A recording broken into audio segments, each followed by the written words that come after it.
안녕하세요. 주간전망대입니다. 추석 명절 잘들 보내셨습니까? 그야말로 한가위를 보내고 나면은 이제 연말이 가까워지는 것 같고 다들 또 이렇게 마음도 분주해지는 그런 상황이죠. 저희들 추석 연휴를 앞두고 조금 일찍 주간전망대를 녹화하고 있습니다. 글로벌 경기와 더불어 한국 경제 그리고 우리나라의 경기 상황에 대한 심층 진단을 가져보는 시간으로 꾸몄습니다.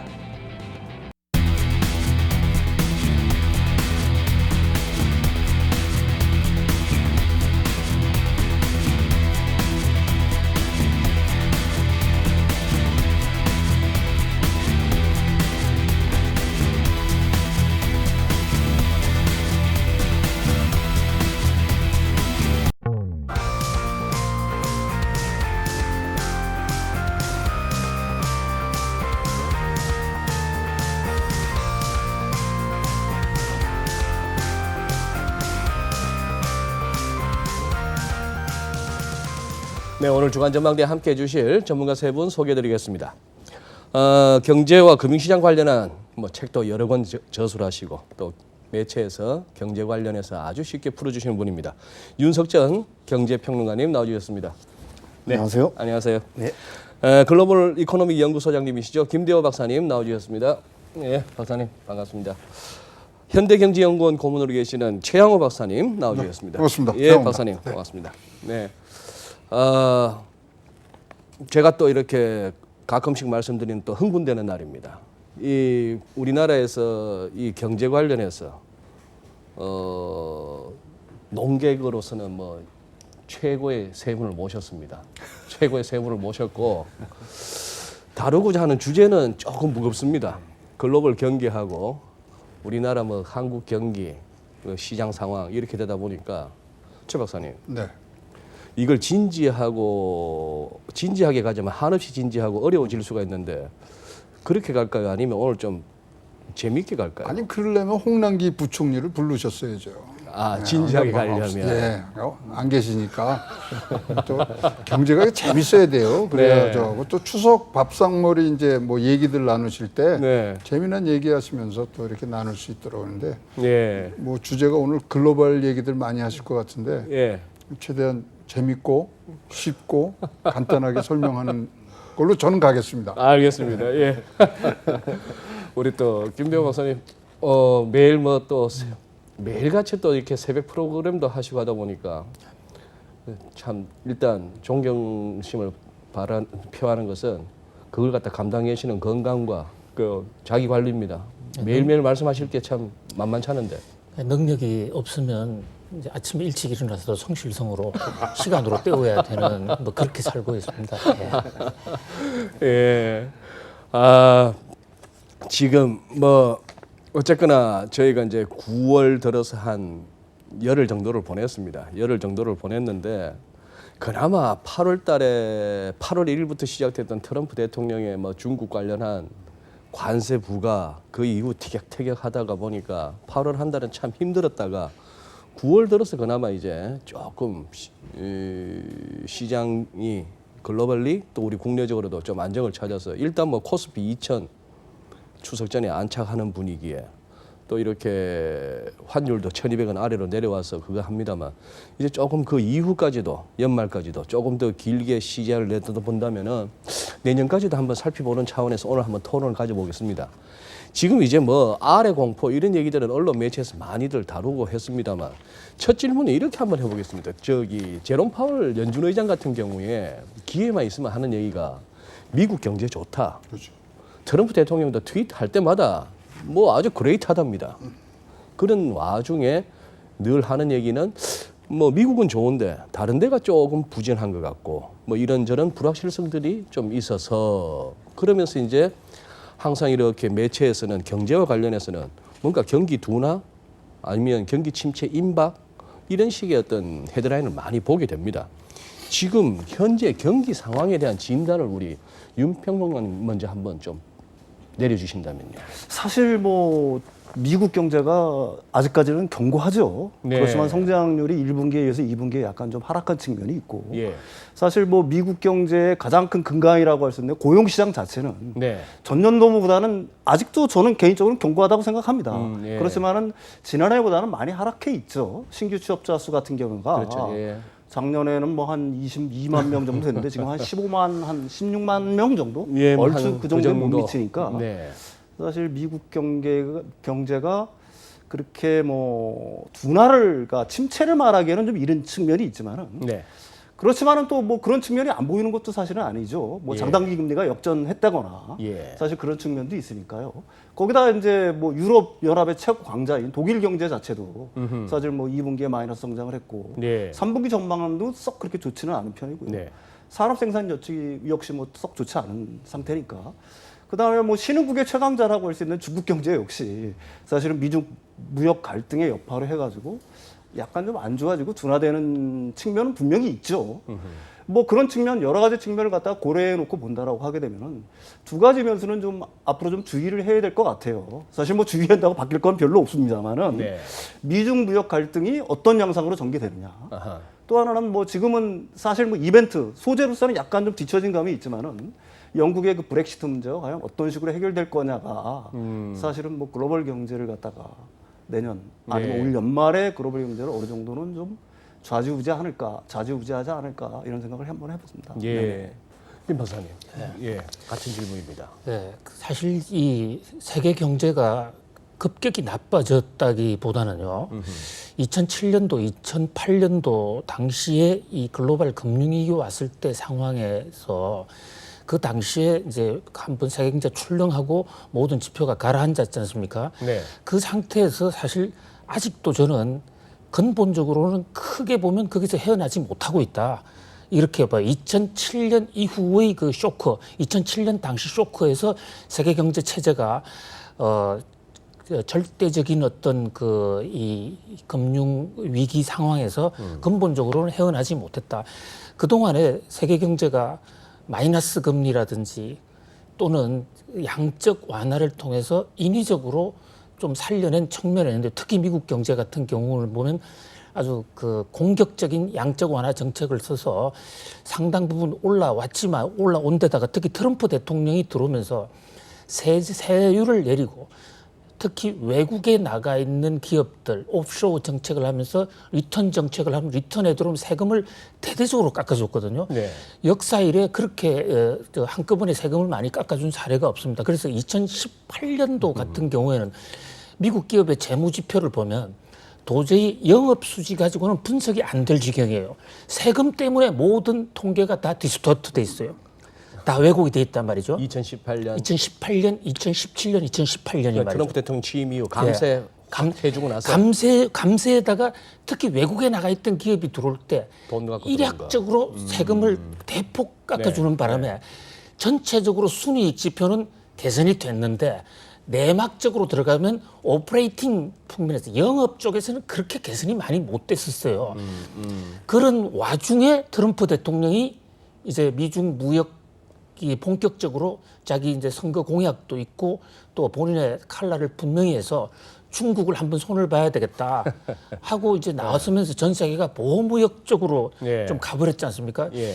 지금 전 세계가 2차 대전 이후에 가장 강력한 지금 보호무역주의 시대인데 보호무역주의 시대에 접어들다 보니까 전부 다들 불확실성 속에서 무역을 줄이는 그런 어떤 상황이 되는 바람에 미국 경제도 성장률이 조금 줄어들고 일본 경제나 유럽 경제는 다시 한번 회복돼 볼까 하다가 다시 깔아앉는 지금 세계가 그런 상황이 아닌가 싶습니다. 네. 중국은 그러지 않아도 중국 경제는 고속 성장에 따른 부작용이 굉장히 컸는데 거기다가 지금 미국과의 전쟁을 치르면서 어떻게 보면 좀 상당히 좀 그 구조적 위기를 맞고 있다 이렇게 볼 수 있습니다. 예. 예. 최 박사님. 지금 뭐 나오는 지표들을 보면은 뭐 악화되는 부분과 개선되는 부분들이 좀 혼조세를 이루는 것 같아요. 네. 지금 말씀해 주시는 대로 장단기 금리 이제 역전된 것뿐만 아니라 뭐 GDP라든가 제조업 위축이 되고 있는데 뭐 개선되는 듯한 지표를 좀 소개를 드리면요. 개선되는 예, 첫째 독일이 7월달 수출이요 200억 달러 정도가 지금 흑자가 났어요. 시장의 예상을 뛰어넘는 부분이 이제 발생했고요. 그다음에 영국도 산업 전망이 0.1% 지금 올라가 있는 상태. 그리고 다행히 또 글로벌 선행지수 OECD에서 만드는 게 지금 예. 13개월째 쭉 내려오다가 지난 한 3, 4월부터 보합세로 지금 쭉 가고 있거든요. 그럼 내려오다가 이제 옆으로 옆으로만 쭉 네, 가고 네. 5개월째 됐으니까 과연 진짜로 저점을 형성을 한 거 아니냐는 예측까지 여러 가지로 지금 좀 혼조가 되고 있는데 지금까지는 미국이 나홀로 호황해서 어떻게 이제 끌고 가는 부분들이었는데 네. 이제는 서로에게 어떤 힘들을 줄 수 있느냐 그것들이 어떤 형태로 나타나느냐 이것이 뭐 앞으로의 이제 사건이고요. 특히 이제 뭐 이런 것들이 다 이 핵심에는 미중 무역 전쟁이라는 큰 이 뭐 하방 리스크가 있기 때문에 그 부분을 통해서 어떤 식으로 전개될 건가가 지금 뭐 하반기를 바라보는 전망 자세입니다. 예. 예전에 뭐 경제학 시간에 배우기로는 경기 순환론 뭐 이런 게 있어가지고 소파동 뭐 대파동 뭐 그렇죠. 그거만큼은 안 잊어버립니다. 아주 이름이 예뻐서 콘트라티에프 주기 뭐 라운트F. 예. 미토콘드리아는 그건 생물이죠. 예. 그거 한데 다 소련 분들이에요. 그렇습니까? 네. 주기설은 소련에서 나온 그런 부분이 있습니다. 그런데 우리 일반인들한테 제일 그나마 이렇게 턱 다가오는 얘기가 소위 말하는 10년 주기설 아닙니까? 뭐 화무 11홍, 권불 10년 가듯이 뭐 10년이면 강산도 변한다고. 근데 소장님께서 박사님께서 문제 제기를 하셨던 2007년 내지 2008년으로 잡았던 금융위기 이후 이제 10년을 넘어갔습니다. 언제 오나 했던 그것도 그거 하고 또 하나 연준의 뭐 파월 의장의 레토릭에서 자주 관찰됩니다만 자기들이 정책을 펼치는 것은 지금까지의 이 경기 확장기를 갖다가 손상되지 않고 영구히 막 갔으면 좋겠다. 즉 우리 예전에 알고 있던 경기 순환 자체를 갖다가 부인하는 그걸 갖다가 아예 없애겠다 하는데 이제 그런 시대가 온 걸로 봐야 될까요? 가능할까요? 글쎄요. 사실 경기 순환주의가 예전처럼 확연하지는 않죠. 네, 네. 뭐 경기 회복세도 미약하고 우리가 확장 국면이라고 하지만은 미국 경제가 확장했다고 그러지만 최장 시간 확장을 했다고 그러지만 가장 미약한 확장세가 지금 뭐 역사적으로 지속이 되고 있는 거니까. 개월 수는 최장인데. 예, 그걸 갖다가 네. 어떻게 보면 확장이라고 할 수 있을지는 굉장히 큰 의문이고요. 사실 뭐 10년 주기설은 나름대로 의미는 저는 개인적으로 있다고 봅니다. 사실 10년 주기설이 왜 의미가 있냐? 가장 큰 의미를 갖는 거는 과거, 그러니까 1987년 이전만 해도 실물 경제랑 금융 시장하고는 사실 예. 어느 정도 연동된 측면이 있었지 않습니까? 예.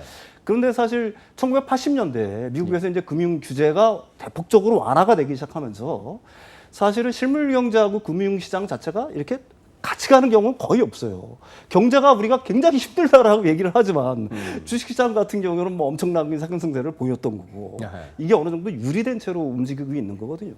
그러니까 그 이유는 뭐냐면은 궁극적으로는 아까 그 박사님께서 얘기하듯이 중앙은행들이 선진국 중앙은행들이 엄청나게 많은 유동성을 팽창시키지 않았습니까? 그게 네. 양적 완화든 마이너스 금리든 해서 그러면서 이제 꾸준하게 실물 경제의 목적은 이제 사실은 뭐 실물 경제라고 하지만은 사실 중앙은행에서 그건 인정을 하죠.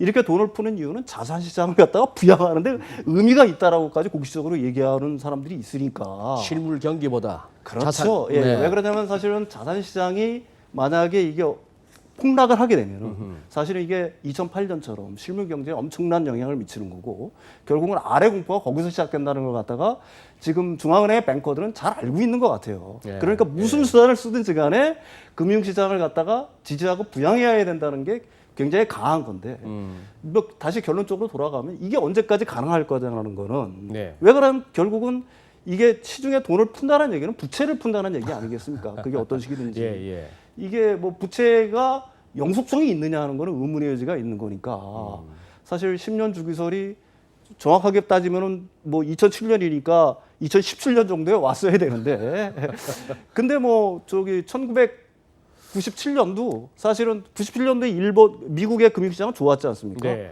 한 2000년대부터 사실은 미국의 금융시장이 IT 버블을 붕괴하고 2001년에 9.11 사태가 나면서 막 이렇게 되지 않았습니까? 예. 그러니까 약간의 시차는 좀 있다고 봐야 되겠지만은 과연 금융시장이 언제까지 이렇게 계속 좋은 모양을 유지할 수 있을 것이냐. 현재와 같은 금융통화 정책 하에서 그거는 개인적으로는 좀 의문입니다. 김 박사님, 네. 지금 우리 윤평론가님 말씀을 듣다 보니까 트럼프 대통령이 2017년에 취임을 한 겁니다. 2016년 11월 이제 대선에서 이제 10년 주기설로 할 것 같으면 또 사실 그때 지나간 차트를 보자면은 뉴욕 정치도 사실 그때 좀 뭔가 좀 버거운 모습이 보이고 이래 했다가 트럼프 대통령이 당선되면서 이게 그냥 시장이 훅 한 단계 더 올라왔거든요. 예. 이 질문을 갖다가 제가 최영호 박사님한테 안 드리는 이유는 해마다 연초에 트럼프 대통령하고 악수하시는 분이라서 뭔가 좀 바이어스 될 것 같아가지고 그냥 많이 돼 있죠.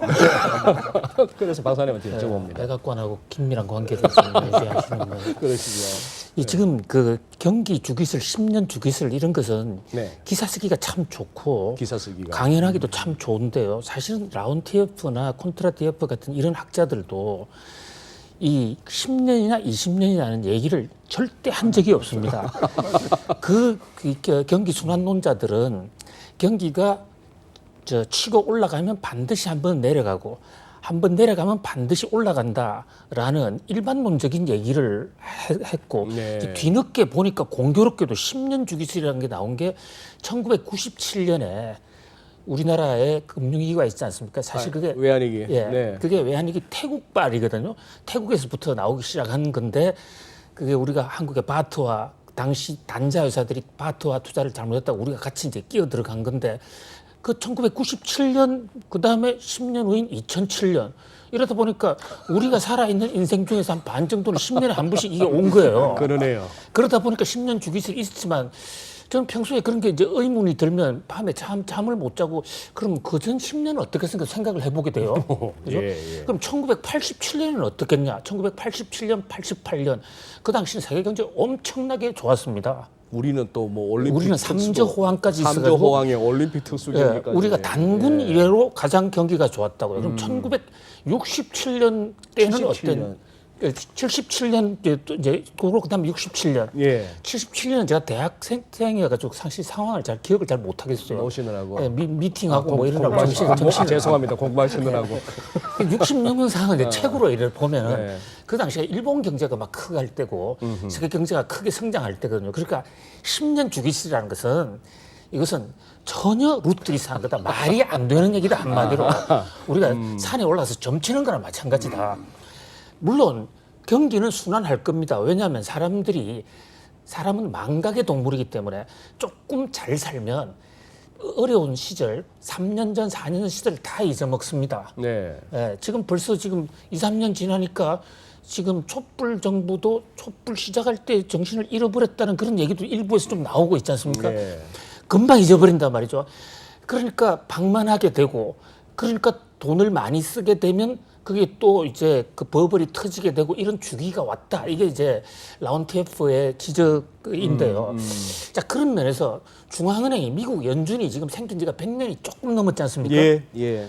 올해 역사가 얼마 안 됩니다. 그러네요. 유럽에 비하면 영란은행에 비하면 얼마 안 되는데 바로 그 연준이 생기게 된 그 계기가 미국의 경기가 자꾸 러시아에서 당시 소련에서 주장한 대로 경기 변동이 생각보다 크니까 당시에 미국 금융계의 피해가 너무 컸어요. 네. 그래서 지금 모간 스탠리의 전신이라 하는 그 모간, JP 모간 가게가 사실은 만든 연준은 미국 주식회사입니다. 예? 그렇죠. 잘 아시다시피. 예, 예. 자, 그러니까 자본가의 이익을 좀 대변할 수가 있겠죠. 그런데 이제 연준이 방금 우리 그 소장님 지적하신 대로 중앙은행이 항상 중립적으로 경기가 순환하지 않고 일정하게 가는 것을 노린다. 이런 말씀 하시지 않았습니까? 네. 바로 그것이 중앙은행의 목표라고요. 목표. 경기를 변동에 흔들리지 않고 경기가 좀 올라갈 때는 금리를 좀 올려서 내리고 금리가 내려가면 물가가 좀 내려가면 금리를 인하시켜서 끌어올리는 일정하게 간다. 그래서 지금 제롬 파월이나 그전에 제리 앨런이나 뭐 이런 사람들이 예. 어떻게 하면 일정하게 가겠느냐. 일정하게 가려는 경제학자들의 노력과 인간 본성에서 나오는 흥청망청 이것이 지금 누가 이기느냐 여기에 따라서 경기 사이클은 10년 주기가 될 수도 있고 20년 주기가 될 수도 있다. 우리가 지금 중요한 것은 몇 년이냐 이래가지고 점치듯이 보는 게 아니라 경제 지표를 보면 지금이 오름이냐 내림이냐 네. 이걸 판단하는 게 더 중요하지 않겠냐 이런 생각을 해봅니다. 예, 아 좋은 말씀. 예. 근데 우리가 경기보다 10년 주기서에 사실 금융 위기가 10년마다 찾아왔다는 거에 더 방점을 둔 얘기인데 이제 경기하고 왜 이렇게 관계가 되냐면 매번 올 때마다 우리가 이제 순환기상으로 보면요 딱 저점에 갔을 때 금융 위기가 같이 와요. 그러니까 경기가 저점에 와요. 예, 우리가 실물 이제 지금 경기는. 11월 순환기에 있잖아요. 근데 경기가 저점일 때, 그러니까 98년, 99년도에 저점일 때 이 금융위기가 같이 옵니다. 그러다 보니까 이제 이 뭐 전체적인 경기와 금융위기가 같이 오는 걸 갖고 이제 경기라 그러는데 네. 사실 원인을 보면 간단해요. 미국이 자기네 경기의 부침에 따라서 금리 인상하고 금리 인하하는 거를 이제 뭐 실행을 합니다. 하니까 신흥국의 환율 영향이 오고 거기서 전체 글로벌리 자본의 대이동이 가는 거거든요. 네. 자, 94년도에 3%에서 6%를 올립니다. 미국이 금리를. 그다음에 3년 후에 이 외환 위기가 터졌고요. 그다음에 2008년도도 2004년도에 1%에서 4.5% 이제 올린단 말이죠. 네. 그러한 과정에서 신흥국들이 환율 또는 금리 또 그다음에 금리가 쌀 때 또 이제 많이 빌리려고 했던 그런 과욕들이 겹쳐지면서 이것들이 나왔는데요. 우리나라는 이제 금융위기라고 얘기하는 거는 사실 5년마다 한 번씩 있었어요. 우리는요. 네, 그럼 1992년도 보시면 우리 그때 투자신탁 환매 사태 있었죠. 그리고 5년 지나서 외환위기 왔죠. 예. 2003년도에 카드 대란 있었죠. 카드 대란. 그다음에 2008년도에 세계 금융위기 오면서 그 이후로는 우리가 금융이 굉장히 성숙해집니다. 성숙해지면서 그래도 안정적으로 가는 부분들이 있는데 이제 내용들을 잘 보시면 두 개는 가계에 대한 부채 문제고 다른 두 개는 기업에 대한 부채 문제였거든요. 네. 그럼 이제 우리가 다음번에 오는 이 큰 파도는 국가의 재정까지도 우리가 고려하는 그런 해안들이 좀 필요할 것 같습니다. 최 박사님 말씀을 듣다 보니까 언뜻 드는 생각이 우리나라만 하더라도 역사적으로 그렇게 5년마다 뭔가 이렇게 큰 사건들이 금융 쪽에서 터졌는데 2008년 금융위기 이후로 뭐 미국도 뭐 글로벌리 지금까지는 고만고만 어떻게 보면은 그때 하도 금융위기 때 다들 아뜨거라 해가지고 돈은 막 푸르제끼면서 저기 우리 최양호 박사님 비유하시는 표현으로는 심폐소생술로 숨은 돌려놨는데 그 이후 이제 십몇 년을 오면서 이게 그렇게 인플레가 안 나오는 거는 뭐 예를 들어 아마존 효과 같은 그런 어떤 실물 경제 쪽에서의 어떤 구조적인 변화도 있겠지만 이게 아참 이게 또 버블이나 뭐가 이게 사고가 터져야 되는데 안 터지는 거는 그 이후에 뭔가 금융시장의 성숙이라고 표현하셨지만 상당히 규제가 강화된 측면도 있지 않습니까? 미국이나 우리나라나 할 것 없이. 그렇죠. 특히 미국 같은 경우에는 네. 오바마 정부 때 금융을 엄청나게 그 규제를 많이 했죠. 네. 트럼프 대통령이 와서 좀 풀었습니다만은 관리 감독을 상당히 많이 하고 예. 또 기법도 많이 개선이 됐죠. 기법. 이 금융 규제를 하는 감시 감독을 하는 기법이 이런 게 이제 그 미리 징후를 미리 파악할 수 있고 과거에는 사건이 터졌어야 뒤늦게 수습을 하러 들어가는데 이제는 몇 가지 지표만 보면 선행으로 잡아낼 수 있는 이런 시스템들도 많이 지금 개발이 돼 있는 상태죠. 하기야 옛날 뭐 옛날 얘기긴 합니다만 뭐 터지고 나서 검사하러 온 검사역들이 다 물으니까 용어부터 시작해서 물으면 한 이틀은 교육하는 시간이더라고요. 예, 그래 가면서 뭐 조사하고 IMF 실사단 왔을 때요. 근데 과거하고 지금하고 좀 다른 면들은 저는 이렇게 해석을 합니다. 과거 이제 1970년대도 뭐 스태그플레이션 있고 뭐 인플레들 많고 그다음에 통화 재정 정책 잘 썼거든요. 네. 그때는 분명히 이런 성장률하고 물가에 대한 총수요 부족으로 나왔는데 이번에는 공급 측면에서부터 지금 치고 들어간 거거든요. 네. 글로벌 공급망을 무너뜨리는 미중 무역 전쟁, 예. 한일 어떤 분쟁 이런 것들이 사실 공급 측면에서 가기 때문에 이제는 통화 정책이나 재정 정책으로 일단 공급망 쪽은 뭐 아무 효과가 없어요. 그걸로는 따라서 지금 이제 앞으로 올 위기는 우리가 썼던 전통적인 그런 재정 통화 정책으로는 좀 감당하기 어려운 다른 측면에서 봐야 되는 그런 국면이 나타나지 않을까 그런 걱정도 좀 있습니다만 하여튼 지금은 총수에서 나온 거는 절대 아니라고 점은 제가 명확히 좀 밝히고 있습니다. 아, 예. 그러니까 지금 크루그만이라는 사람이 한국에 와서 또 그 얘기를 많이 했는데요. 지금 세계 경제가 어려운 이유 중에 하나가 세계적으로 경영학의 공급망 사슬 이론이라는 게 있지 않습니까? 예. 지금 전 세계가 어느 기업도 제품을 자기가 처음부터 끝까지 만들어내는 기업은 하나도 없지 않습니까? 예. 다 부품을 가져다가 중간재 만들고 또 그것을 완성품 만들어서 이렇게 돌리는데 지금 미중 무역 전쟁에서도 예, 보시다시피 지금 화웨이를 때리면 화웨이를 때리는 방법이 미국이 일부 제품을 수출하지 않는 방식으로 화웨이를 잡는 것이거든요. 마찬가지입니다. 일본이 한국에 대해서 수출 규제하는 것, 네, 그것도 네. 한국에 필요한 소재 부품 1,100가지를 건드리면 그러면 결국은 과거의 무역 전쟁이라는 것은 관세만 좀 높이면 금액만 좀 더 부담해도 하면 됐어요. 예. 그런데 이제는 아예 생산 자체에 맥을 끊어버리는 거죠. 이것은 생산량을 공급량만 줄이는 게 아니라 생산 활동 자체를 마비시킬 수 있는 상당히 큰 공포죠. 그런 면에서 지금 최고문님 지적하시는 게 전폭적으로 또 예. 이 시기 지금 우리의 문제를 재정금융 정책으로 바라볼 게 아니라 공급 사슬망 정책에서 무역 전쟁이 어떤 파급을 주고 있는 것이 이 대목을 우리는 봐야 되고 또 우리나라의 정부에서 경제 정책을 하는 사람들도 통화량이 또 금리가 지금 한국은행 금리 몇 푼 올리고 내린다고 지금 나라가 살거나 죽지 않습니다. 지금 이 공급망 사슬에서 일본의 수출 규제뿐만 아니라 심지어요. 우리 양파 있지 않습니까? 양파 지금 그 생산 과잉 파동을 해서 시골에 지금 양파 생산업자들이 엄청나게 않습니까? 갈아엎고 있는데 네. 더욱더 눈물이 나는 게 그 양파 종자의 95%가 일본산입니다. 종자가. 네, 네, 네. 심각한 거예요 지금. 그 재미난 얘기가 이제 우리 연구원에서 직원이 그 세미나에 여의도에서 했는데 듣고 왔어요. 네. 그랬더니 고문이 큰일 났습니다. 그래요. 예. 뭐가 큰일 납니까? 그러고만 저 원래 무역 이론자이기 때문에 예. 얘기를 잘 했을 건데 그런데 그 끝에 결말에 이런 얘기를 했답니다. 한국이 글로벌 공급망에 꼭 들어가야 된다. 근데 미국이 세우는 공급망에 들어갈 거냐, 중국에 들어갈 공급망에 들어갈 것인가, 이거를 선택을 해서 어디든지 들어가야 된다. 따로 나와서는 못 산다. 그런데 그러면 이거 편갈래. 우리는 양쪽을 다 지금 해야지 어떻게 뭐 외교적으로나 먹고 살 경제적으로나 어쨌거나 줄 잘 서라는 것은 피할 수 없는 우리의 현실인가요? 뭐 그래서 하여튼 뭐 저는 그러네요. 뭐 중국, 미국 선택하라는 질문이 나오면 아니 두 개 다 쓰자 그런 편인데 이렇게 지금 아까 뭐 김대호 박사님 말씀하신 것처럼 지금 글로벌 공급망이 굉장히 지금 뭐 손상이 되고 있는 부분에서 우리도 현명한 판단을 해야 됩니다.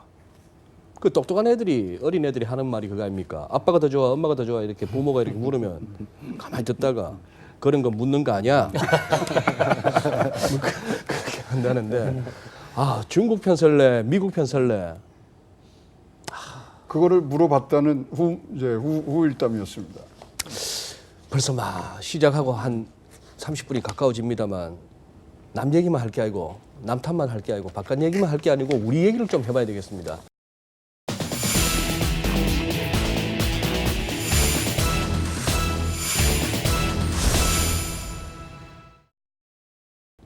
남 얘기만 할 게 아니고 남 탓만 할 게 아니고 바깥 얘기만 할 게 아니고 우리 얘기를 좀 해봐야 되겠습니다. 지금 계속해서 이제 뭐 우리도 어쩔 수 없이 뭐 하물며 유로존의 맹주 독일이 지금 잘못하면 2분기 연속 마이너스 성장률이 나올 판인데 우리는 그나마 낮추고는 있다고는 합니다만 그래도 아직까지 뭐 지금 박사님 네. 현대경제연구원이 아직까지 2%대인가요? 요번에 전향하신 2.5에서 2.1로 내렸습니다. 아직까지 2%대네요. 예, 2.1%. 바깥에보다는 그래도 후하게 주시네요. 아 근데요, 저희들이 이게 사실 그거 있잖아요. 어떻게 그 2.1% 나오는 아시죠? 어떻게 나옵니까? 이제 쭉 우리 43개 기관 거를 쫙 예. 펼칩니다. 예. 그 중에서 안 쓴 숫자를 갖고 오는 거예요. 그래야 그래야 그 기사, 보도가 되는구나. 네, 그래 보도가 되는 거예요. 그러면 2.1%에 대해서 그거는 거꾸로 만드는 거는 뭐 그건 쉽죠. 그래서 일단 진짜로 뭐 원래 안 쓴 숫자를 지금 1.4% 해봐요. 그럼 노무라 뭐 저 IHS 다 1.4 했는데 우리 저 나오지도 않습니다. 그래서 2.1을 했는데 2.1에 지금 두 가지 원인을 댔습니다. 첫째, 정책의 실기, 특히 뭐 금리에 관한 이런 한은의 결정들이 뭐 타이밍이 안 좋다. 그다음에 추경이 지금 뒤로 밀린 부분들. 그리고 이제 국제의 지금 뭐 하방 리스크들 지금 뭐 5가지 있지 않습니까? 뭐 예. 최근에 그 홍콩 사태가 조금 이제 완화돼서 하지만 그 뭐 미중 무역 전쟁 등등 해서 그런 걸로 합했을 때 사실 우리는 뭐 연초에는 하반기가 더 좋다 그랬는데 네. 지금 하반기도 굉장히 이제 뭐 리스크들이 많이 쌓이고 있기 때문에 지금 2.1% 좀 했습니다. 네. 계산을 어떻게 했는지 물어보지 마십시오. 알겠습니다. 윤평론가님, 저기 이렇게 한번 여쭤보겠습니다. 워낙에 이쪽으로 이제 우리 정부 측이나 네네. 성장률 전망치를 내놓기도 하는 많은 측이나 네네. 우리 정부 측에서의 어떤 전망을 하면서 내놓는 논리나 네. 이유 네. 그리고 이제 진짜 발로 뛰시면서 현장을 다니시는데 네네. 실제 느끼시는 우리 현장에서의 어떤 성장 전망 어떻게 좀 괴리가 있을 것 같은데요. 정부라든지 하는 측에서는 기본적인 입장은 낙관적인 전망을 내놓을 수밖에 없겠죠. 뭐 위치가 그런 그게 위치죠. 뭐 네. 어느 분이 어느 쪽에서 정권을 잡든지 예. 항상 낙관적인 전망이 기초한 거고요. 사실 뭐 현장에서는 거의 뭐 2% 정도만 해도 성공한 게 아니냐라는 얘기들을 합니다. 현장에서는. 네, 그렇죠. 네. 근데 실제로 2% 성장이면 대단한 성장을 우리가 하고 있다라고 생각을 하셔야 돼요. 뭐 우리가 옛날처럼 5%, 6%, 10% 성장을 할 수 있는 나라가 아니지 않습니까? 예. 이미 이 GDP 자체가 이미 고도화됐기 때문에. 예. 그러니까 선수들을 비교하려면 비슷한 체급의 선수들을 비교를 해야 되겠죠. 우리가 신국처럼 아직도 개발 여지가 많은 나라들을 뭐 6% 성장하고 이런 나라들과 비교할 게 아니라 네. 우리 정도 등치되는 나라들 정도를 비교해야 되는데 뭐 이른바 선진국 반열에 오른 나라들 중에서 그럼 올해 한 2% 정도를 성장할 수 있는 나라가 과연 어느 정도냐? 미국 꼽죠. 그다음에 그러네요. 호주 정도, 그다음에 사우디아라비아 정도 꼽습니다. 그다음에 네. 한국이 꼽히는 거예요. 예. 우리가 어렵다라고 얘기하지만 적어도 거시경제 지표상으로는 다시 뭐 GDP 성장률만 놓고 본다라고 하게 되면은 한국이 그렇게 크게 이렇게 매맞을 짓을 하고 있는 거냐라는 거는 저는 개인적으로 의문입니다. 네. 아니 근데 사실 우리가 이제 잠재 성장률이 우리 항상 기록하는 것보다 지금 이제 낮아진 부분들에 대해서 우리는 뼈아픈 통찰은 있어야 될 것 같아요.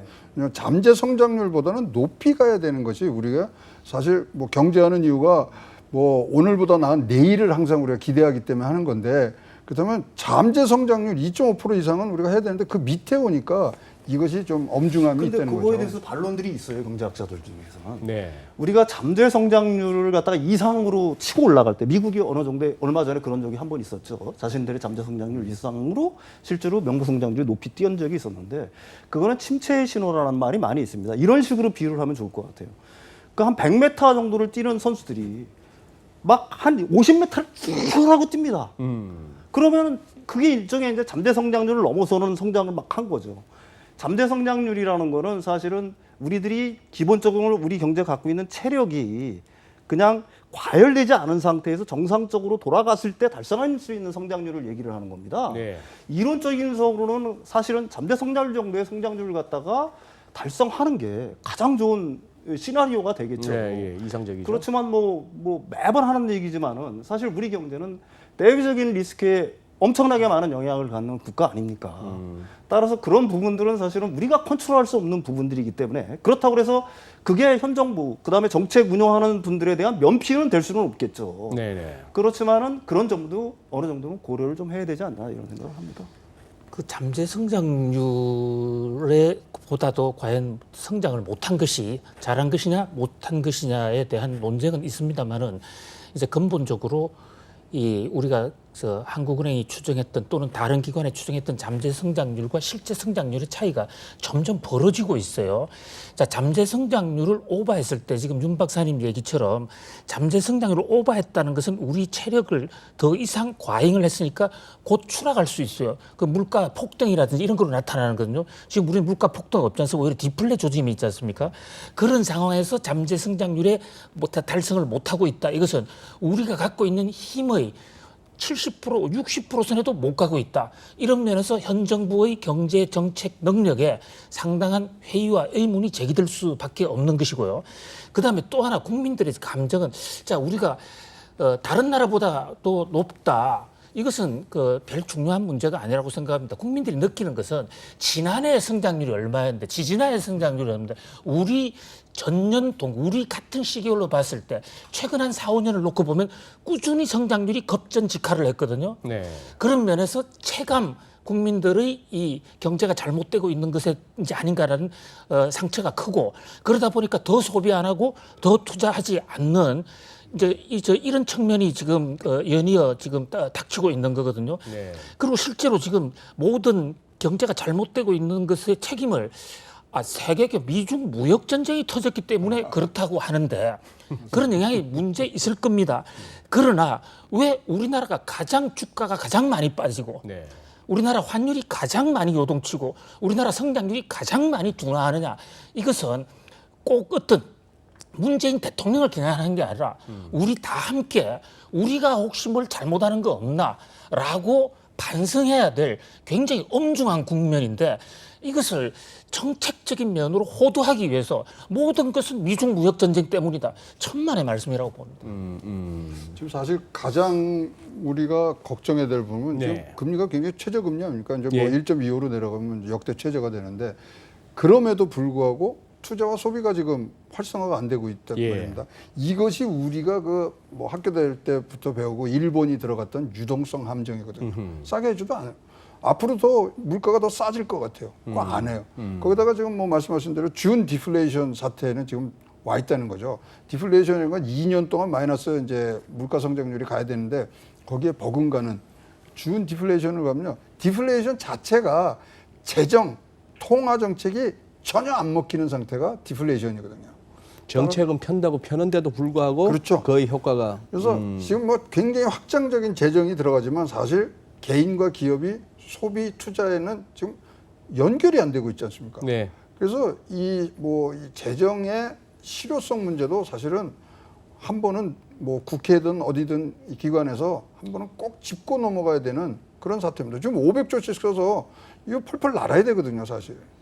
그럼에도 불구하고 굉장히 지친 모습, 저체온, 뭐 이러한 표현으로 뭐 표현되는 우리 한국 경제가 안타까운 거죠. 저체온 앞에 뭐라고 하셨죠, 박사님? 안 가르쳐 드립니다. 근데 이제 우리가 고체온 있고 저체온인데 지금 저물가를 우리가 왜 물가를 체온에 많이 얘기를 하는데 저체온 지금 상태라고 저는 표현을 하는데 저체온에 가장 먼저 나타나는 이 징후가 뭐냐면 졸려요. 그러니까 35도씨 밑으로 가면은 35도에서 32도씨 정도 가면은 이 저체온에서는 잘라 그럽니다. 왜 타이타닉에서 물에 빠졌을 때 그거를 하시면 되는데 지금 그 상태인 것 같아요. 누군가가 저체온으로 잠잘라는 우리 경제를 뺨을 때려줘야 되거든요. 근데 이 뺨이 없다는 거죠, 지금. 그리고 흔들어 깨워야 되고 바깥에서 일어나라 이렇게 소리치는 건 재정 투입이고 누군가가 물에 들어가서 잠을 깨워서 끌고 나와야 되는 그런 엄중한 시기라고 보입니다. 그러네요. 옛날 뭐 다들 군대에서 근무 쓸 때 겨울에 졸면 죽는다 소리가 저체온 되면서 그렇죠. 깨워줘야 되는 거면. 예. 근데 잠재 성장률 관련한 논쟁할 때마다 참 느끼는 게 왜 그렇게 지금 2.5%입니까 우리 하늘이 예. 아니, 골이 안 들어가면 골대를 옮기라고 그냥 낮추면 될 거 아닙니까? 뭐 우리가 2%다 그러면 괜히 뭐 잠재 성장률보다 못 미치는 성장이네 뭐 정책을 못하네 이런 소리 현실적으로 2.5%가 쉽지 않은데 그게 지금 더 나쁜 겁니다. 무슨 말씀이냐면요. 한국은행이 최근에 잠재 성장을 실제로 낮췄어요. 실제로 예, 저는 상당히 정치적인 의도가 있는 중간의 수정이라고 보는데요. 내년도 잠재 성장률을 2.5 내지 2.6으로 낮췄거든요. 원래 2.7에서 2.8%인데 예. 왜 그러냐면 정부에 면죄부를 주기 위해서요. 지금 잠재 성장률과 실질 성장률 차이가 점점 벌어지니까 실제로 우리 잠재 성장률은 좀 떨어진 것이다. 네. 잠재 성장률이 떨어진 데는 좀 더 장기적인 요인이 있거든요. 지금 현 정부보다는 네. 과거부터 쭉 이어져 온 것이니까. 예. 그래서 아마 면죄부를 주려고 하지 않았나 싶은데 그것을 또 잠재 성장률도 시기별로 놓고 보면 이것도 지금 계속 떨어지고 있는데 새 정부 들어와서 더 많이 떨어졌어요. 잠재 성장률조차도. 잠재 성장률이 더 많이 떨어졌는데 실질 성장률 차이는 더 벌어졌습니다. 자, 잠재 성장률이 떨어지면 우리의 미래는 암울합니다. 왜 그러냐면요. 잠재 성장률이 좀 올라가야 추경을 하건 아니면 다른 어떤 우리가 용을 쓰면 성장률이 올라갈 수가 있어요. 근데 잠재 성장률이 떨어지는 상태에서 추경을 하지 않습니까? 그러면 그것은 국가 폭망으로 옵니다. 물가 폭등에다가 그렇기 때문에 잠재 성장률은 돈 드는 거 아니거든요. 이건 무조건 올려야 됩니다. 잠재 성장률을 올려야 되고 잠재 성장률과의 차이를 어떻게 하면 가장 근접시키느냐 이것이 경제 정책의 목표가 돼야 되는 거예요. 그 잠재 성장률을 갖다가 일부러 떨어뜨린다는 주장은 좀 제가 보기에는 좀 그런 것 같고요. 일부러 떨어뜨린 잠재 성장률을 올리기 위해서 현 정부도 많은 노력을 하고 있지 않습니까? 가령 산업 전환의 어떤 패러다임을 시도하고 있는 게 가령 미래의 어떤 생산성을 늘리기 위해서 사실은 뭐 공허한 목소리로 들릴지 모르는 혁신 성장을 부르짖고 있는 거고요. 소재 장비 부품 사업에 대규모 R&D에 투자를 하는 건 역시 미래의 잠재 성장률을 갖다 잠재 성장률을 끌어올리기 위한 노력을 하고 있는 겁니다. 그럼 잠재 성장률을 갖다가 하루 이틀에 구호만으로 우리 잠재 성장률 한 3%, 3.5% 올리자 이건 아닌 거예요. 사실은 국가의 전체의 경제 주체들 그게 뭐 기업도 될 수 있고 정부가 될 수 있고 가계 역시가 될 수가 있는 거죠. 그 다음에 하다못해 뭐 출산율까지 거기에 영향을 미치는 거니까 사실은 전반적인 국가적인 노력이 사실은 거기에 장기적인 안목을 갖고 그건 어떻게 보면 50년 대계, 20년 대계, 100년 대계가 될 수 있는 거죠. 네. 노력을 갖다가 등한시하고 있다는 얘기는 저는 뭐 그건 아닌 것 같고요. 사실은 현 정부 들어서 내가 옹호하려고 하는 입장이 아니라 그동안 미뤄왔던 산업 구조의 전환, 어떤 뭐 패러다임의 전환 같은 걸 갖다가 시도를 하고 있지 않습니까? 사실은 이런 작업들은 제가 개인적으로 생각하기에는 우리가 벌써 10년 전 정도에는 벌써 이런 정책들을 시도를 했어야 된다고 보는 거예요. 가령 뭐 중구장대형 기존에 뭐 무슨 뭐 조선이라든지 뭐 이것도 굉장히 중요합니다. 자동차라든지 이런 걸 갖다가 그 산업은 산업대로 키워가면서 그 미래를 이을 새로운 산업들에 대한 어떤 준비 자체가 사실은 우리나라가 다른 선진국들에 비해서 그 비슷한 수준에 갔느냐는 건 의문의 여지가 있다는 거거든요. 근데 현 정부 들어가지고 그걸 하고 있는 거고 이건 궁극적으로는 잠재 성장률을 장기적으로 잠재 성장률을 끌어올리기 위한 노력을 하고 있는 거라고 저는 그럼요. 봅니다. 잠재 성장률을 새 정부 들어와서도 끌어올리기 위해서 노력을 무지하게 많이 했죠. 한 번도 새 정부가 들어서서 일부러 잠재 성장률을 떨어뜨리게 한 것은 전 정부들 보지를 못했고요. 그렇게 평가하고 있지도 않습니다. 다만 정부는 성장률을 잠재 성장률도 높이고 실질 성장률도 높이려고 노력했음에도 불구하고 나타난 결과가 좀 미진하다. 그 대목이 안타까운 거죠. 이 정부가 그럴 리가 있겠습니다. 근데 잠재 성장률을 이제 이 계산하는 그 실무 작업을 한번 해보면요. 크게 이제 잠재 성장률이라는 게 결국은 생산 함수에서 생산 함수가 그 자본과 노동, 토지를 생산 요소로 해서 그것을 잘 활용했을 때 전체 GDP가 늘어난다는 이 전제에서 이제 출발하는 게 잠재 성장률의 개념이거든요. 네. 그럼 예를 들어서 인구가 줄어들고 있다. 이것은 우리 잠재 성장률을 떨어뜨리는 요인이에요. 이건 누가 들어와서 그런 게 아니라 저절로 떨어지는 거예요. 더 늘리지 못했다. 뭐 무슨 얘기할 수 있지만 뭐 그건 과거부터 있었는데 이제 지금은 인구를 지금 늘리려는 그런 노력은 해야 되겠죠. 해야 하는데 단기적으로 이제 이 문제가 되는 것은 최근에 잠재 성장률이 떨어진 대목은 자본의 생산성이 좀 떨어진 거예요. 자본의 생산성이 떨어지게 된 이제 여러 가지 이유 중에 하나가 이제 정부 규제라든지 뭐 이런 것들이 이제 기업체에서는 그런 얘기를 많이 하고 규제 때문에 투자를 못 하게 되는 이제 경우가 생긴다. 그 의도는 산업 구조를 바꾸기 위한 저도 참 좋은 뜻이라고 생각합니다. 그런데 산업 일선에 가서는 그것이 이제 자본과 노동이 붙지 않는 그런 요인으로 작용을 하고 이를테면 한 예를 들면 이럽니다. 주당 52시간 이제 그 규제 같은 경우도 근로 시간 줄여야 됩니다. 저녁에 있는 삶이 만들어야 됩니다. 그런데 이제 단순 수학적 계산으로는 그 노동 시간 자체가 잠재 성장률을 좌우하는 거예요. 그러니까 현 정부가 일부러 떨어뜨리지는 않았지만 현 정부 들어서 조금 더 떨어진 측면이 있어요. 자, 그다음에 이제 또 하나는 추경 같은 거 할 때 추경 예산이 내년에 지금 정부가 국회에 제출한 게 513조 5천억이에요. 어마어마한 추경을 냈습니다. 저는 뭐 추경도 확대 재정할 필요가 있다고 생각합니다. 경제가 어려울 때는 확대 재정하는 게 그거 경제 원론이에요. 그런데 그 돈을 어디에다 쓰느냐?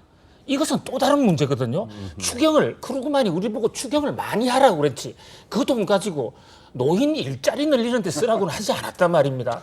자, 지금 내년 예산 513조 5천억 중에 일본과의 무역 전쟁에 쓰는 것이 20몇 프로 늘어났다고 정부는 선전을 했습니다만은 금액으로는 그쪽은 채 몇 조가 안 되고요. 실제로 많이 늘어난 것은 노인 일자리 사업이 185조로 늘어나는 거예요. 자, 지금 제 친구들, 지금 60대가 넘은 친구들, 이 덕분에 다 취업했습니다. 놀고 있던 친구들.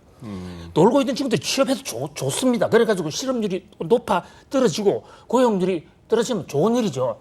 근데 문제는 그 친구들이 동해 가서 일 좀 보조해주고 나서 정부 지원이 끝나고 나면 또다시 실업자로 돌아간다는 거예요. 네. 자, 지금 최근에 들어서 실업급여가 폭발적으로 늘었다 해서 문제가 되는데 바로 60대 이상 정부의 재정 지원 받아서 6개월, 1년 일했던 사람들이 다시 실업자로 돌아가면 실업급여가 생기는 거예요. 이것은 돈을 써봤자 밑 빠진 독이다. 그런 면에서 쓰는 재정을 어디다 쓰느냐. 이런 면에서 정부가 좀 반성해야 될 필요가 있다. 이제 말씀하신 내용이 사실 우리가 2.5에서 2.1로 내리는데 중요한 포인트였습니다. 왜냐하면 실업률이 올라가는데 신규 취업자도 같이 올라가거든요. 노동시장의 패러독스거든요. 이거는. 네. 그렇기 때문에 이 재정이 사실 실질적으로 아주 정밀 타겟으로 들어가야 되는데 그것이 지금 안 되고 있는 점들이 굉장히 아쉽고요. 네. 잠재 성장률은 사실 수식으로 나옵니다. 지금 말씀하신 게 이제 총 요소 생산성이라 그래갖고 이제 다 계산하는데 저는 그거를 5% 정도로 우리가 계산할 수 있거든요. 그러려면 어디에 뭐 들어가고 이 큰 그림이 나옵니다. 그래서 어디를 산업을 어떻게 자극을 주고 5% 내놔서 거기 못하고 한 4% 해서 80% 정도만 우리가 뭐 성취를 했다 그래도 지금보다 2배예요. 그러니까 정부에서 지금 진짜로 우리나라의 장래를 생각한다면 잠재 성장률을 5% 늘리기 위해서는 총요소 생산성을 어떻게 하는데 그러려면 자본이 이렇게 가고 인구가 이렇게 되고 그림 금방 저한테 3일만 주면 짜드릴 수 있거든요. 그거 자체 그 청사진 자체가 없으니까 2.78에서 2.5로 내려와도 아유 뭐 지금 전체 글로벌이 뭐 좀 안 좋으니까 내려오는구나. 인구가 저출산 고령화되니까 안 돼요. 그거를 당연한 걸로 받아들이면 안 된다 이거죠. 네. 아, 모처럼 우리 또 김대호 박사님 그 본연의 모습을 모처럼 한번 본연의 모습이 아니 본연의 모습이 딴 게 아니고 최근 들어서 이렇게 제가 김 박사님 이렇게 아침 방송도 이렇게 뭐 TV 돌리다 보면 하고 하는데 박사님 안 올리시기에 너무 차분하게 말씀하시니까 안 들리더만요. 아니, 대기실에서 제가 말씀드렸잖아요. 김대호 박사님 목소리 올라가는 게 내가 노하우가 있다고요. 분명히 말씀드렸잖아요. 아, 저 때문에 올라가신 아닙니다. 그렇게 해서는 잘 안 올라가요. 예. 그래요. 뭐 이 정도만 우리 국내 얘기를 해도 되지 않을까 싶습니다. 우리 뭐 시청자 여러분께서 또 판단하실 수가 있는 문제고요. 또 조심스러워지는 것은 이 부분에는 각자의 어떤 그 가치 판단이 또 작용하고요. 그런 상황이라서 다만 서로가 잘 되자고 하는 것이고 잘 되기를 바라는 마음에서 하는데 어떤 상대의 얘기나 논리에 대해서 우리가 취할 건 취하고 또 뭐 정당한 반박을 할 건 해야 됩니다만 가끔씩 우리 이제 토론 문화나 뭐 워낙 요즘 또 유튜브 대세니까 뭐 댓글 같은 걸 읽다 보면은 우리가 조금 그런데 토론 문화 이런 데에서 우리가 좀 더 성숙해질 필요가 있지 않은가 뭐 이런 생각도 한번 해봅니다. 국내 얘기 이 정도에서 한번 마무리하고요. 그러면은 뭐 좌우지간 저기 치 박사님 네. 저한테 한번 말씀하셨지 않습니까? 저성장 저물가 네. 또 뭐였더라? 저금리. 저금리. 네. 저저저. 예. 이 3 어벤져스. 친하죠? 세 가지가. 이건 너무 길게 가는 거 아닙니까? 아, 근데 지금 이제 아주 뭐 도원결의를 해갖고 세 저성장, 저금리, 저물가가 떨어지기가 싫은 거예요. 떨어지기가 그리고 싫은 저성장이 한번 여기 와서 자기가 이제 거주를 하겠다 그러면 나머지 2명을 데리고 와서 같이 살아요. 저성장이 네, 그러니까 이제 글로벌리 뭐 제페니피케이션이 일어난다는 게 일본화. 이게 일본화가 돼가는 거고요. 그다음에 사실적으로 지금 전 세계에 퍼져 있는 마이너스 금리 국채만 해도 17조 달러. 예, 그게 그러니까- 최근 조금 줄긴 했습니다만. 네, 예. 전 세계에 돈이 없어서 유동성이 부족해서 이런 경기 불황이 나오는 게 아니고요. 네. 저성장, 저금리, 저물가가 지금 같이 딱 잡고 있는 거예요. 합병증이 왔어요. 예. 근데 안 나가는 겁니다. 그래서 지금 이 문제를 어떤 식으로 우리가 돌파를 하느냐, 지금 저체온을 어떻게 좀 높여주느냐, 이것에 대한 고민인데 제가 대안이 있긴 있거든요. 네. 저를 경제부총리 시켜주시면 그때 이제 얘기해요. 윤 박사님. 예, 예. 지금 말씀하신 네네네. 저성장, 네. 저물가, 네. 그리고 저금리 네. 굉장히 길어지고 있는데 이걸 갖다가 어쨌거나 성장도 그 성장률도 높이고 물가도 인플레도 회복시키고 뭐 이 금리도 좀 정상화 해보고 싶었던 게 연준이나 ECB나 BOJ의 소망이었습니다. 네네네. 예. 우리 이제 방송 나갈 무렵에는 ECB 통화정책 회의 결과는 알 테고 네네네. 그러고 나서 또 뭐 한 대여섯 지나고 나면 이제 연준 FMC도 있고 네네. BOJ도 있습니다만 네네네. 이 중앙은행들의 이 통화정책 뭐 또 양적 완화 뭐 금리 더 낮추고 유럽은 마이너스인데 일본도 여기에서 뭔가를 기대할 수 있을까요? 통화 정책이 지금 뭐 실제로 현실 세계에서 통화 정책이 작동하느냐는 저는 개인적으로 의문인 상황입니다. 사실 뭐 통화 정책이 작동했으면 벌써 작동해서 인플레이션이 발생을 했어야죠. 네. 사실 뭐 우리가 성장이라는 거는 사실은 어느 정도는 인플레이션에 대한 함수니까 네. 인플레이션 자체가 발생하지 않는다는 것은 역시 저성장이랑 뭐 끊을래야 끊을 수 없는 관계가 되는 거고요. 수치 자체가 네, 계산적으로 인플레가 낮으니까 성장이 나올 수가 없네요. 별 네. 뭐 이상한 방법까지 뭐 양적 완화 비전통적인 통화 정책들을 다 썼지만 사실 뭐 주요 선진국에서 인플레이션이 발생한다는 조짐은 전혀 없는 거니까 그게 뭐 지금 상태에서 실패라고 단언할 수는 없지만 거의 뭐 작동하지 않는 건 분명한 것 같고요. 네. 유일하게 작동한다는 거는 결국은 그 에셋 프라이스 그러니까 자산 시장을 부양하는 데는 어느 정도 성공을 하지 않느냐 그런 생각을 합니다. 예. 그 케인즈 경제학자 케인즈가 얘기하는 유동성 함정이 바로 윤 박사님 얘기한 그 대목이죠 예, 지금. 예, 예. 그게 이미 지금 그 함정 속에 우리가 빠져 있는 것 같아요. 우리뿐만 아니라 글로벌리. 예. 전 세계 저는 한국 사람만 우리로 생각하지 않고 항상 이게 글로벌 연구소지 않습니까? 항상 전 세계를 우리로 생각하고 김대호 박사님한테 제가 지는 게 하나 있습니다. 네. 제가 하는 프로의 이름이 예. 국제시장이거든요. 네. 좀 글로벌하신 것 같아요. 글로벌 이코노미스고 전 국제시장이고. 예. 요즘 어디 국제라고 하시면 안 됩니까? 국제면 글로벌 하셔야죠. 저도 이 글로벌로 시작하는데. 예. 글로벌 파이낸셜 마켓. 네. 시골 출신이라서 그런가 저는. 그냥 뭐 배감 골프장, BA 비스타 뭐 이런 식으로 다 영어로 하셔야 됩니다. 자, 그러면은 네. 그런데 결국은 이거 또 최 박사님한테 여쭤볼 수밖에 없습니다.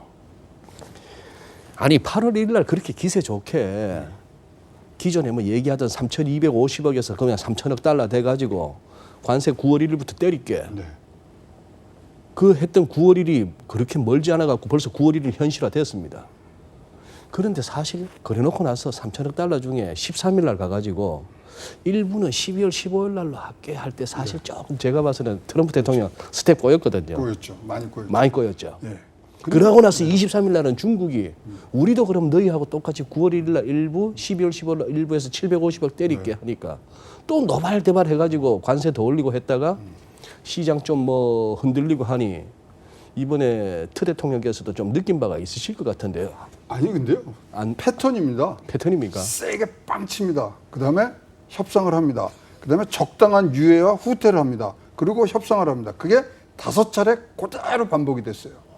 계속됩니다. 이거는 내년도 그러니까 제가 생각하기에는 빨리 끝나면 내년 2월 왜요? 오픈 프라이머리가 이제 시작이 되기 때문에 정무적으로 미중 무역 전쟁을 더 갖고 가야 될 그런 가치가 없을 수도 있어요. 왜냐하면 그때는 미중보다는 자기네 국내 정치로 돌아가기 때문에 2조 달러짜리 SOC 지금 투자하는 게 훨씬 인프라 투자가 훨씬 더 매력적인 테마로 갈 거고요. 아니면 이제 길게 가서 이제 대선까지 이제 간다고 그러는데, 그래서 이제 중국에서는 장기전으로 갔죠. 네. 그러면 이제 아시겠지만 바이든하고 시진핑 주석하고는 이 굉장히 친합니다. 예, 실제로 그러더라고요. 친합니다. 뭐 네. 10년 이상, 20년 정도 됐을 거예요. 그래서 거기랑 대화가 된다 그러니까 지금 중국이 미는 것 같지만 사실은 공화당이 들어오면요 보호무역진 더합니다. 아주 민주당이 민주당이 들어오면. 들어오면 원래 이 보호무역진은 민주당의 원래 트레이드 마크였거든요. 그러니까 미국에서도 얘기가 트럼프가 아니라 다른 사람이 대통령이 돼도 지금 트럼프가 하고 있는 일을 할 거다 이런 얘기들이 나오는 걸로 봐서는 사실 이 전쟁을 사실 정무적인 면으로만 보면 계속 줬다 냈다 쥐락펴락을 하면서 계속 이슈 메이킹을 하는 거지. 지금이라도 뭐 나머지 10%, 뭐 옛날에도 나왔잖아요. 90%다 지금 협상이 완료됐다. 10%라는 게 보조금하고 법제화인데 그거는 지금 마음 먹으면 가거든요. 그걸 뭐 안 하고 있는 거죠. 근데 미국에서는 아주 또 최근에는 좀 재밌는 시각들이 있더라고요. 네. 미국은 협상의 기술로 싸우고 중국은 전쟁의 기술로 싸우고 있다. 손자병법으로 싸우고 있다는 얘기죠. 그래서 이 전쟁은 어느 정도 승기를 갖다가 중국이 잡아가고 있는 거 아니냐라는 얘기들을 뭐 하는 사람들이 있어요. 아 근데 트럼프가 제일로 이 애독하는 이 책 이름이 뭔지 아십니까? 예. 손자병법. 아 그래요? 아. 군사학교를 나와요. 트럼프가 고등학교 때. 우리나라 다니다 예. 퇴학됐어요. 예. 그래도 선생님을 자기가 때려가지고 퇴학됐어요. 손자병법을 항상 최고의 자기의 그 뭐 성경 다음으로 많이 읽는 책이라 해서 아니 뭐 저는 개인적으로 그 의견에 동의하는 건 아닌데 네. 그런 시각들도 있긴 있더라고요. 예, 예. 트럼프 대통령이 이 성동격서부터 잘합니다. 그래요. 그런데 김 박사님 지금 이제 트럼프 대통령을 너무 길게 또 여쭤보면 안 돼요. 확실히 바이든하고는 악수 최측근인가 예, 최측근이시니까 바이든하고는 악수 안 하신 것 같아. 그런데 민주당 탁 비판하는 거 보십시오. 벌써 딱 미국 공화당하고는 그런 것 같습니다. 아니 제가 잘 모른다니까요. 아니, 몇 번이나 제가 그런 일이 없다는데 이 청무대하지. 근데 8월 중국 수출입 지표가 최근에 나왔는데 보니까 트럼프 대통령이 발끈해서 뭐 관세율을 갖다 5%포인트씩 더 올리네 했던 그 이전에 예를 들면 2천억 달러에 대해서 25% 때리고 했던 그 시절이 지난 8월이었는데 수입 확 떨어지고 있고 수출도 떨어지고 있고 전년비로 이게 현실이거든요. 이게 그냥 신문에서만 나오고 그냥 트럼프 대통령 그냥 이렇게 막 자기 체면 살리고 하는 차원이 아니고 이게 실물 경제에 글로벌 교역에 확실히 악영향을 미치는 건 사실입니다. 아, 그럼 예. 근데 지금 이렇다가 없던 일로 하기는 힘든 거 아닙니까 서로가 예, 아예 관세 철폐라든지 예. 그러니까 저는 오히려 트럼프 대통령 저는 친하지는 않지만은 이 트럼프 대통령을 이제 멀리서 이렇게 지켜볼 때 네. 트럼프 대통령이 이것을 프라이머리 때 끝내는 게 아니라 저는 이거 계속 가져갈 저 프로젝트다라고 봐요. 제가 지금 미국에서 한 15년 정도를 특파원을 한다든지 그래서 유학한다든지 이렇게 살았는데 네. 미국의 중산층들 이제 많이 이제 교제도 하고 이랬습니다. 근데 그 사람들이 가장 이 가슴 아파하는 그 대목이 이 가들 말로 옐로우 이 누렁이들한테 경제를 다 뺏겨서 자기들은 어렵게 사는데 이 한국인, 저펜, 중국, 특히 차이니즈들이 들어와가지고 자기들 일자리 다 뺏어가고 좋은 차 다 타고 다니는 이런 거에 대한 스트레스가 굉장히 많아요. 네. 지금 미국에서 트럼프가 여자를 때리면서 남성표를 얻을 수 있는 이유 중에 하나가 여자가 남자들 너희들 일자리를 뺏어갔다. 이 대목을 지금 때리거든요. 중산층들을. 그런데 자, 동네에서도 아시안들이 좋은 차 타고 다니고 좋은 옷 입고 다니고 이걸 보면서 중산층들이 흥분하고 있었는데 중국을 좀 때려주는 것은 득표에 굉장히 이 효과가 있다고 생각해요. 프라이머리뿐만 아니라 이제 본선에 가더라도 여전히 그 트럼프 대통령 입장에서는 이 자신의 중요한 선거구에서 중국과의 전쟁이 강화되면 강화돼서 나쁠 게 하나도 없다. 그리고 서로 재선이 되더라도 계속 끌고 갈 수 있는 그런 소지가 있다. 그런 면에서 좀 긴 호흡을 가지고 우리 봐야 되지 않을까. 또 중국 입장에서는요. 시진핑이 어떤 사람입니까? 시진핑 그 양반은 공산당 운동을 했던 사람입니다. 토굴에서. 네, 네. 네? 그 칭화 따슈에 졸업했다고 그러지만 그것은 저 문화혁명 때 갔다가 하나씩 그냥 준 거예요. 그러니까 조국 딸이 받았던 그 학위 그것보다 더 가짜인 거예요. 이쪽은 일저자가 아니라 그쪽은 청와대학 나오지도 않고 청와대학 나왔다고 이런 데 있죠. 그 제대로 그 토굴 운동을 한 사람인데 그 사람 입장에서 지금 저 중국 대국 굴기를 해야 되는데 어떻게 미국한테 모든 것을 미국 요구대로 형님 잘못했습니다라고 일본처럼 못합니다. 일본은 1885년인가요? 프라자 회담할 때 1985년. 네. 항복했습니다. 네, 네. 마치 메이지 유신전에 페리 제독한테 항복하듯이 항복할 테니까 우리한테 이런 몫을 하는데 중국은 그걸 못한 중국 내부적으로 무너질 수가 있어요. 좀 긴 호흡으로 봐야 되지 않겠나 이런 네. 생각을 해봅니다. 알겠습니다. 조금 이제 최 박사님하고 또 김대호 박사님의 트럼프가 이 미중 무역 전쟁 카드를 갖고 언제쯤 마무리할 것인가? 아, 이러면 내기를 붙여야죠. 스태프들 다 이제 2월 프라임, 오픈 프라이머리 끝나느냐 안 나느냐. 근데 말씀하신 대로 이제 트럼프가 급하긴 급했어요. 왜냐하면 10월 15일로 미뤄준 거 기억나시죠? 그 가운데 관세하는 거. 12월 15일로. 예, 뭐 뒤로 이제 미뤄주고 예. 그런 게요. 딴 게 아니라 사실 이제 지금 미국은 쇼핑 시즌이 크리스마스 블랙, 때가 블랙 프라이데이부터 이제 시작하잖아요. 사이버 먼데이로 예. 해서 이제 쭉쭉 가는데 그게 지금 미국의 전체 유통망에 깔리려면 지금 수출이 끝나야 돼요. 맞습니다. 예. 그러니까 그 시간까지도 다 계산해서 한 거기 때문에 조금 지금 물가가 오르는 지금 뭐 계산해 보니까 104불 정도가 개인이 더 써야 되는 관세율이 지금 나왔거든요. 그러니까 그거라도 지금 뭐 자기가 보호한다는 측면에서 조금 틀어준 거기 때문에 급한 쪽은 사실 트럼프가 좀 더 급하는 모습들은 보이는데 네. 아까 말씀드린 그 패턴 그거는 다음 회전에서도 꼭 또 씁니다. 근데 이제 중요한 게 이제 9월 달에 실무회담이 있지 않습니까? 네. 근데 이제 의제들이 나왔더라고요. 그래서 미국 측에서는 협상의 범위에 대해서 어떤 의논을 할 것인가 그것을 의제로 내놨고요. 그다음에 이제 중국 쪽에서는 자기네들이 이 기간에 대한 의제를 내놔서 이것도 쉽게 풀릴 문제는 아니라고 생각합니다. 알겠습니다.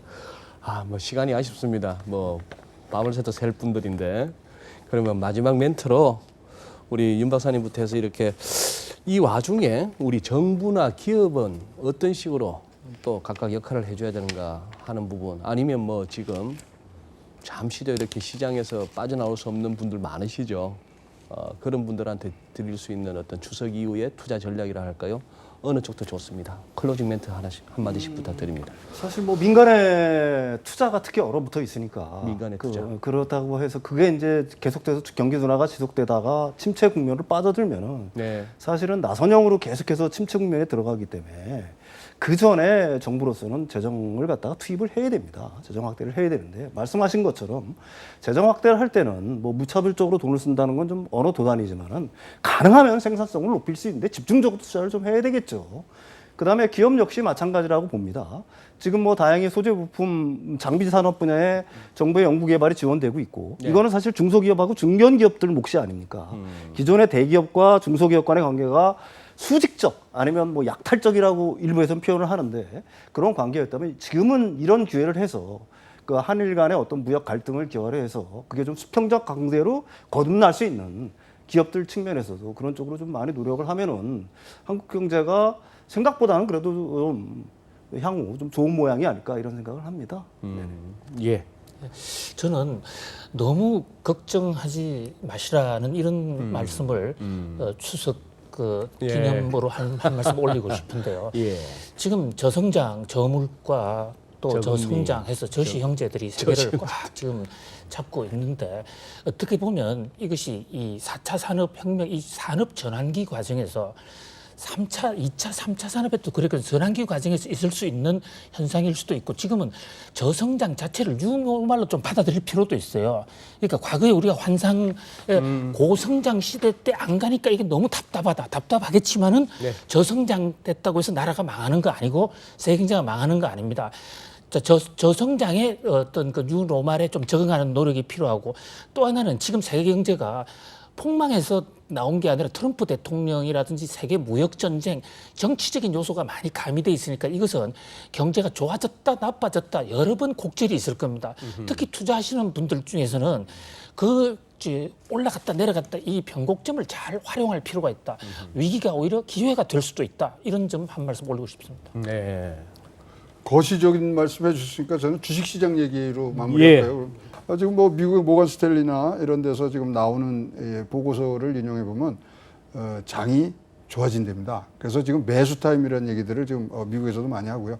일단 주식시장이 이제 미국이 끌고 가는 모양새가 되는데 저기도 지금 수출이 지금 반등되는 그다음에 미국의 IT 관련 기업들이 투자를 재개를 했습니다. 따라서 반도체가 좋아지면 우리나라도 굉장히 스웨드를 많이 입는 모습들이 있기 때문에 추석 이후에 장이 좀 화랑이 될 수 있는 부분들이 지금 많이 보이고 있습니다. 그래서 좋은 포트폴리오 짜셔서 진짜 뭐 부자 되시는 하반기 되시기를 바라겠습니다. 말씀하신 김에 종목도 하나만. 네? 말씀하신 김에 종목. 큰일 납니다, 그럼. 예. 어떻게 앞부분에는 무슨 글로벌 경기가 힘들다, 침체다, 뭐 아니면은 저성장, 저물가, 저금리 이런 얘기만 하다가 또 끝에 가서는 또 좋아진다고 얘기하느냐. 항상 기승전 상승, 기승전 매수냐 이렇게 생각하실 수도 있겠습니다만 글쎄요. 또 경기의 흐름과 또 시장의 흐름이란 것이 꼭 일치하지 않을 수도 있는 상황이니까 오늘 이렇게 우리 세 분 경제와 관련한 국내 최고의 농객들께서 아주 재미있게 또 이렇게 해주시느라고 조크와 또 일종의 과한 오버액션까지도 해주심을 또 감사드립니다. 예, 오늘은 여기서 마무리하고 다음 주 또 시장 상황에 조금 더 근접한 얘기로 찾아뵙겠습니다. 감사합니다. 수고하셨습니다. 네, 그렇습니다. 수고하셨습니다. 앉아 있으려는 거죠. 이런 얘기죠. 유머를 좋게 아까 박사님 이유 맞췄어요. 아유, 저는 서툴잖아요. 서툰 거 압니다. 제가 어디서 배웠겠어요? 앵커한테 배웠죠.